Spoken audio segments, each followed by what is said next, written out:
Conversamos con el candidato al Congreso, Rómulo Mucho Mamani, del partido Avanza País. Señor Mucho, ¿cómo está? Buenas tardes. Buenas tardes, Pamela. Encantado nuevamente de conversar contigo. ¿Cómo está? Muy bien, gracias por atendernos esta tarde. Usted nos ha hecho llegar un análisis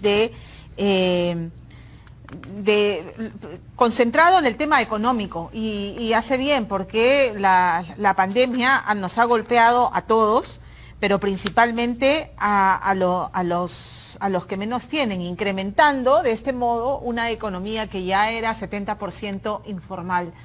Así que hablemos de las propuestas que tiene para salir del entrampamiento económico en el que nos encontramos aún en plena pandemia, porque hasta que no se vacune al 70-75% de los peruanos no podremos hablar de haber frenado, de haber cortado con la transmisión del virus. Totalmente, Pamela. En primer lugar, si no vacunamos a la gente, que si no hay cura para la pandemia, yo creo que cualquier plan que hagamos realmente no va a tener efecto, porque la primera condición, el primer requisito es que la gente esté vacunada. Además, las inversiones van a fluir, como lo han dicho a nivel global, van a ir donde los países donde hay vacuna, o sea, donde hay predictibilidad, donde ya la gente está sana, y no va a haber para el Perú. Realmente nosotros hoy en este momento adolecemos de la predictibilidad, de la confianza, todo lo que se ha perdido, ¿no? Así que como candidato, lo primero que yo digo siempre es que queremos retornar, porque he estado brevemente un año en el 2000, creo que la credibilidad de los ciudadanos hacia el político, hay una trayectoria de vida, hemos demostrado en nuestro quehacer académico, empresarial, y creo que podemos tener muchos aportes tenemos como 10 proyectos posibles ya de ley que estoy elaborando. Número uno siempre es educación, ¿no? La educación para mí es el punto neurálgico central de una sociedad. Sin una educación potente, nada funciona, ni el desarrollo, ni se entiende de economía, ni los conflictos sociales, ni la productividad, ni el conocimiento de lo que tiene un país. Yo creo que la educación es el ángulo, es el punto central donde debimos dar siempre importancia desde hace décadas, quizás. Totalmente de acuerdo con usted, pero los resultados de una inversión más contundente en educación no se va a traducir inmediatamente, lamentablemente, ¿no? Estamos sobre el caballo y lo que necesitamos es que el Congreso y el presidente que se instale en el 28 de julio tomen las riendas de un país digamos, en recesión claro. y en proceso de vacunación. ¿Cuáles serían las primeras medidas en materia económica? Mira, lo primero, van a encontrar un país ya destruido, un país prácticamente sin caja, con todos los indicadores macroeconómicos, como está en el documento que te he alcanzado, bajísimos. Hemos retrocedido en la pobreza un 30%. Entonces, ¿qué cosa hay que hacer? Lo más urgente, una reforma del Estado, modernizar el Estado, probablemente achicar el gasto corriente, porque hay que eliminar los gastos improductivos, los gastos innecesarios. Pues eso es una lógica de vida, ¿no? Para sobrevivir, probablemente revisar todas las tasas impositivas tributarias, inclusive evasiones, elusiones tributarias, las exoneraciones, todo, revisar y sincerar, pero con una condición: que hay que utilizar eficientemente los recursos económicos, porque sabemos que... ¿Cuáles son esos gastos innecesarios improductivos que su análisis ha detectado? ¿Qué gastos innecesarios improductivos se eliminaría? Antes, bastantes. El tamaño del Congreso mismo es enorme. En mi época el presupuesto era alrededor de 300 millones de soles. Hoy creo que se ha decuplicado, casi 10 veces. ¿No? También las asesorías, que van 4 millones de soles en asesorías, es increíble. La suma de 3 o 4 ministerios. Los gastos también que no se cumplen, los no ejecutados, que cada año se devuelven. En los últimos 5 años se devolvió alrededor de 125.000 millones de soles. Dinero que se pudo haber hecho, pues, cerrado brechas la corrupción que se va alrededor de el último año, el 2019, se detectó que se habían ido 23.500 millones de soles, y cada año, si hacemos una sumatoria de los últimos años, realmente es perverso, terrible la cantidad que se va en la corrupción. Por eso estamos fregados. El problema acá en el Perú no es plata. No es, muchos dicen, falta de plata, sino no está bien distribuido, no está bien utilizado, ¿no? Y eso es lo que señala en el punto 4 de las medidas económicas que se deben de tomar la evaluación del incremento de tasas tributarias, o sea, más impuestos, para más presión tributaria sobre los que sí pagan impuestos, que deben estar ahora en el orden, o sea, que son los formales, que deben estar en el orden de los 28, 27%, porque con esta recesión que estamos viviendo, ya hemos dicho, la informalidad ha crecido. O sea, más presión tributaria sobre los que ya tributan. Bueno aclarar, no. Bueno aclarar eso. Estoy hablando de una recuperación económica, de manera que siempre, desde el pasado, nuestra presión tributaria era una de las más bajas. Algún momento se dijo que se debía alcanzar 18%. Nunca. Hemos estado en el rango del 14%.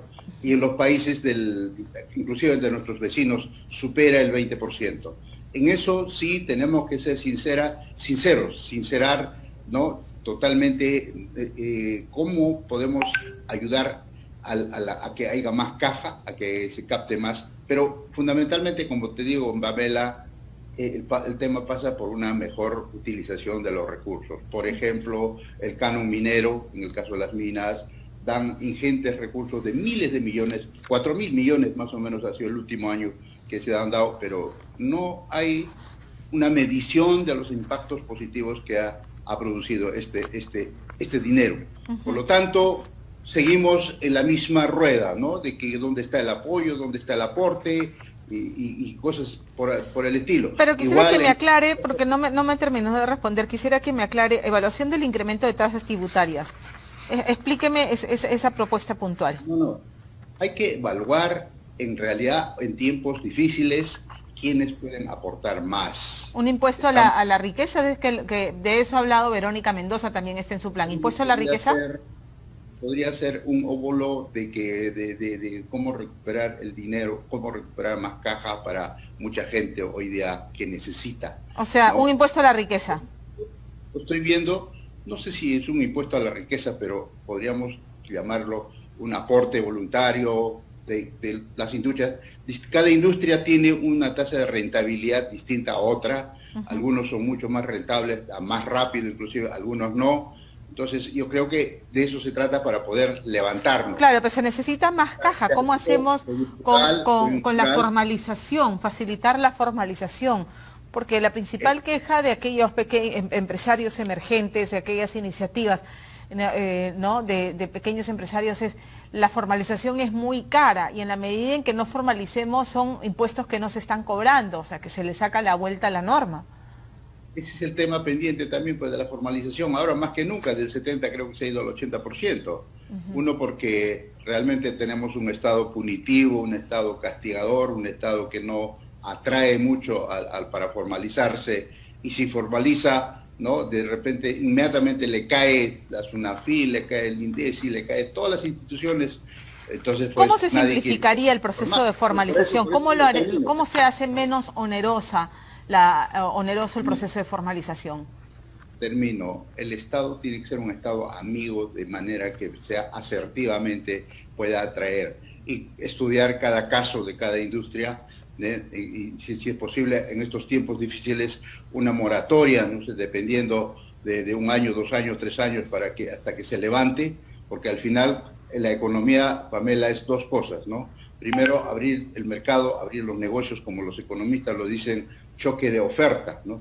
Pero también eso tiene que ir acompañado con un choque de demanda, como lo llaman ellos, ¿no? Que es meter plata en los bolsillos de la gente, pero no mediante subsidios, sino mediante la reactivación de los proyectos, generación de empleo, inversiones fundamentalmente, desde las pequeñitas, medianas hasta las grandes, que es la que va a generar, digamos, empleo. La gran minería es fuente es inversión, es intensiva en mano de obra, y genera, de hecho este es un país minero que su locomotora es la minería.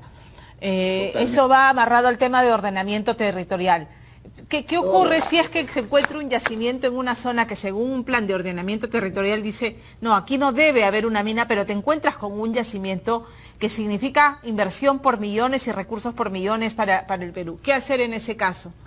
Costo-beneficio. Ajá. Costo-beneficio, y también el ordenamiento territorial te permite de que si tienes que delimitar tu área industrial, dónde vas a trabajar, y que si ese trae beneficio para toda la cuenca o para todo el territorio, en buena hora, ¿no? Siempre, hoy hablamos de minería moderna, hablamos de minería del siglo XXI, de manera que hoy es imposible hacer una mala minería, ¿no? De eso nosotros lo defendemos bastante, porque realmente hoy día existe la minería moderna, además ya opera en el Perú, ¿no? O sea, hay que limitar exactamente el territorio que va a utilizar, y que si los ingresos que trae este aprovechamiento del recurso, no solamente para el país, para la gente, para el desarrollo de ese territorio, ¿por qué vamos a soslayar o por qué vamos a negarnos?